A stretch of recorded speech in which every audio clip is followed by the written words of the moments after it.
Alors jusqu'à maintenant, au cours de ta vie de mathématicien, les nombres dont tu as entendu parler, c'est ce qu'on appelle les nombres réels. Les nombres réels, alors les nombres réels, ça inclut les nombres entiers, bon, par exemple le 0, le 1, le 2 et ainsi de suite. Les nombres relatifs aussi comme -1, -2, -3 et ainsi de suite. Ça inclut aussi les nombres décimaux, par exemple 0,25 ou 0,42 ou 0,427 par exemple. Et ça inclut aussi les nombres rationnels, comme par exemple 1 tiers ou 2 tiers ou 3 demi, enfin, toutes les fractions. Et puis aussi d'autres nombres qui ne sont pas rationnels, comme par exemple racine de 2, ça c'est un nombre que tu connais certainement, ou alors pi, ou bien e, voilà. Voilà, tous ces nombres-là, ce sont les nombres réels, et c'est les nombres qu'on rencontre en général dans la vie quotidienne, plus ou moins fréquemment. Ensuite, en fait, on s'est posé une question, on s'est demandé si c'était possible d'avoir un nombre dont le carré serait égal à -1. Et en fait, on n'avait pas trouvé de nombre réel dont le carré serait égal à -1. Par contre, on avait défini un nombre de cette manière-là, c'est-à-dire qu'on avait défini un nombre qu'on avait appelé i. Et ce nombre i, il était défini de cette manière-là, par cette relation-là. I au carré est égal à -1. Donc c'est un nombre qui donne -1 quand on l'élève au carré. Alors ça nous avait permis de définir toute une classe nouvelle de nombres, qui étaient les nombres qu'on avait appelés imaginaires. Les nombres imaginaires. Et c'était en fait tous les multiples de i. Tous les multiples de ce nombre i, c'est-à-dire, par exemple, i lui-même, ou alors -2i par exemple, ou bien alors 1 tiers de i, voilà, ou encore pi fois i, ou bien e fois i, voilà. N'importe quel nombre réel multiplié par i, c'est un nombre imaginaire. Alors ça nous avait conduit à se poser une autre question qui était qu'est-ce qui se passe si on considère des nombres qui sont des combinaisons de d'un nombre réel et d'un nombre imaginaire. En gros, qu'est-ce qui se passe si on considère un nombre qui est une somme d'un nombre réel et d'un nombre imaginaire? Par exemple, un nombre comme ça, je vais appeler z, qui sera un nombre réel, par exemple 5, plus un nombre imaginaire, par exemple 3i. 5, c'est un nombre réel, ça c'est un nombre réel, et 3i, ici, c'est un nombre imaginaire. Donc, le nombre z qui est là, c'est une somme d'un nombre réel et d'un nombre imaginaire. Et en fait, il n'y a aucun moyen de condenser, donc de faire ce calcul. On ne peut pas ajouter ce nombre réel et ce nombre imaginaire pour condenser l'écriture. Il n'y a pas de résultat possible de cette opération-là. On est obligé de le laisser comme ça.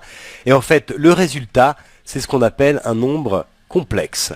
Ici, ça, c'est un nombre complexe. Nombre complexe. Ici, j'ai utilisé la lettre Z, c'est celle qu'on utilise traditionnellement quand on parle de nombres complexes. Et quand on a un nombre complexe Z comme celui-ci, on peut déterminer sa partie réelle. Quelle est la partie réelle d'un nombre complexe? On l'écrit comme ça, la partie réelle de Z. Eh bien, c'est le nombre réel qu'on a ici. Donc ici, la partie réelle de ce nombre complexe Z, c'est 5. Et puis, on parle aussi de la partie imaginaire, qu'on note comme ça, im de z. Et en fait, ici, bon, on aurait tendance à dire que c'est 3i qui est la partie imaginaire. En fait, on prend uniquement le coefficient de i, donc ici c'est 3, parce qu'en fait, ça revient à déterminer d'une certaine manière de combien on va dans la direction de i. Alors, on va voir justement qu'est-ce que ça veut dire ça en termes de visualisation dans un plan. Et en fait, on va regarder ce qu'on appelle le plan complexe. Alors, c'est vraiment très proche du plan qu'on a l'habitude d'utiliser. Donc, je vais tracer deux axes perpendiculaires, deux axes orthogonaux. Voilà.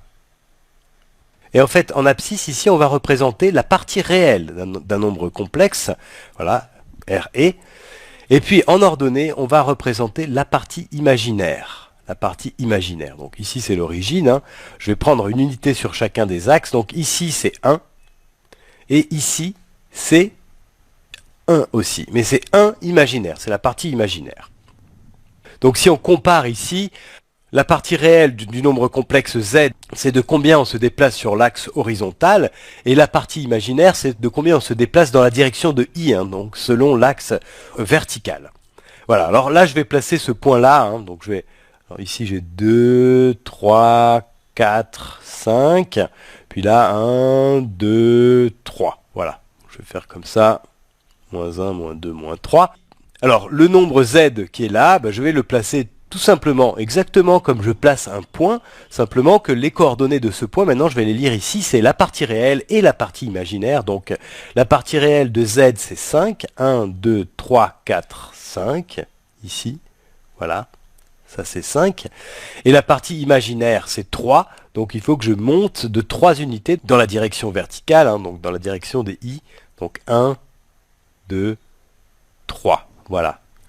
Donc ici, ce point-là, c'est le nombre complexe z. Alors on va placer d'autres nombres complexes pour s'entraîner.